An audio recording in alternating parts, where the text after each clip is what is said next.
Coup de projecteur à présent sur le Festival des cinémas d'Asie, une 28e édition à Vesoul dans l'Est de la France.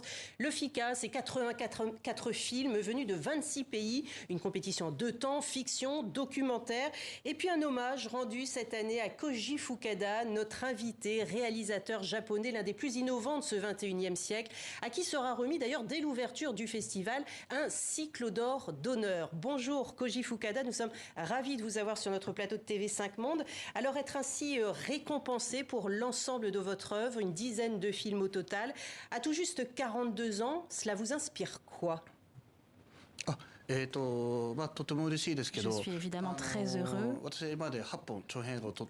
J'ai tourné jusqu'à présent 8 longs métrages. Et je crois que je dois avant tout cela à toutes les équipes, à tous les comédiens qui ont travaillé avec moi. Alors il y a eu Harmonium qui a conquis d'ailleurs les spectateurs du monde entier, prix du jury, un certain regard à Cannes, c'était en 2016. Il y a eu Sayonara en compétition officielle l'année suivante, Le Soupir des vagues plus récemment. Et puis aujourd'hui, c'est un diptyque que vous présentez en avant-première à ce Festival des cinémas d'Asie. Suis-moi, je te fuis, fuis-moi, je te suis. On en regarde un extrait, on vous retrouve tout de suite après.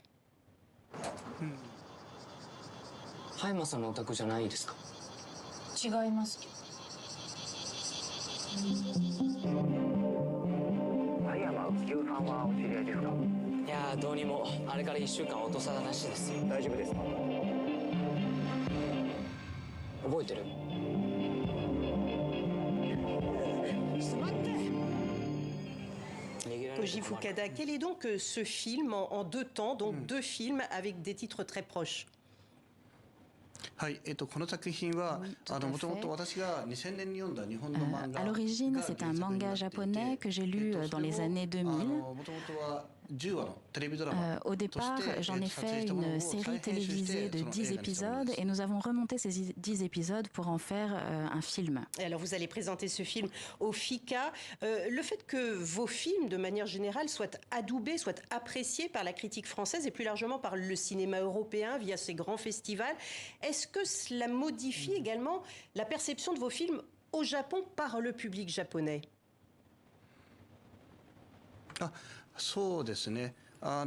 Oui, tout à fait.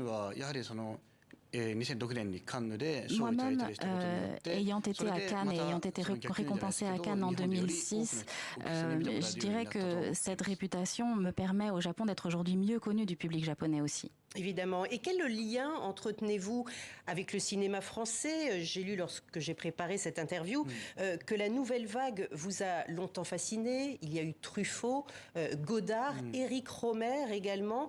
En quoi leur façon de filmer, ces réalisateurs français, en quoi ces réalisateurs français ont imprégné votre travail de réalisateur au Japon? Depuis que je suis adolescent, j'aime énormément les films de la nouvelle vague, mais aussi des réalisateurs antérieurs, à commencer par Marcel Carné. Et j'ai vu énormément de films de ces réalisateurs.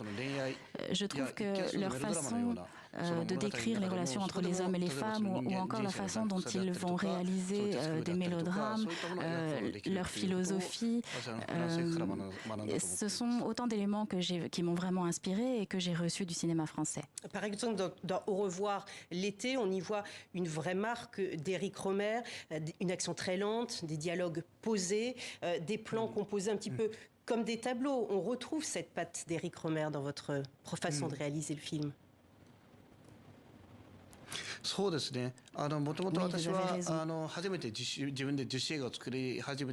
Moi-même, quand j'ai commencé à faire des films en étant étudiant, je faisais des films vraiment avec de tout petits moyens. Et je travaillais comme ça, c'est-à-dire que je regardais des films que j'aimais, que j'appréciais, et j'essayais de m'en inspirer, ne serait-ce qu'en termes de mise en scène, et je pense que son travail m'a très directement inspiré. Il influence également de la littérature française, Honoré de Balzac notamment, avec La Comédie humaine à Tokyo, qui est également un des films que vous avez tourné, me semble-t-il.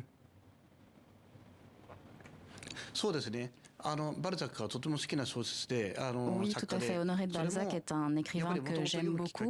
Et je crois qu'à l'origine, cet intérêt que j'ai pour Balzac est également lié au cinéma, parce que c'est dans des films français que j'ai vu des références à Balzac.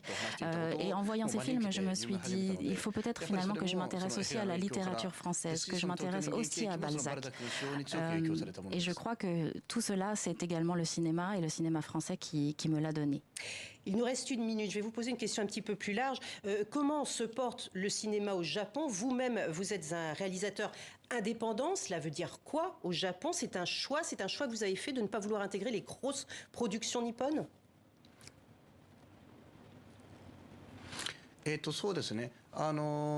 Oui, absolument. Ce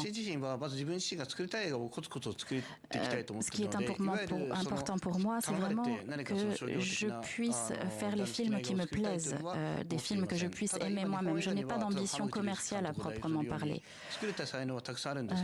Pourtant, je pense que dans le cinéma japonais, il y a vraiment un tas de réalisateurs qui sont tout à fait capables de faire des films commerciaux de bonne qualité. Mais moi, ce qui m'intéresse, c'est de pouvoir sortir un petit peu de ce cadre-là, d'avoir plus de liberté en termes de production, en termes de réalisation, parce qu'il y a énormément de contraintes dans le cinéma commercial japonais. Et moi, j'aimerais plutôt pouvoir œuvrer un petit peu à la formation des jeunes réalisateurs et leur donner la possibilité de façon systémique, un peu comme en France finalement, justement d'avoir, on va dire, les possibilités de faire des films qui le souhaitent.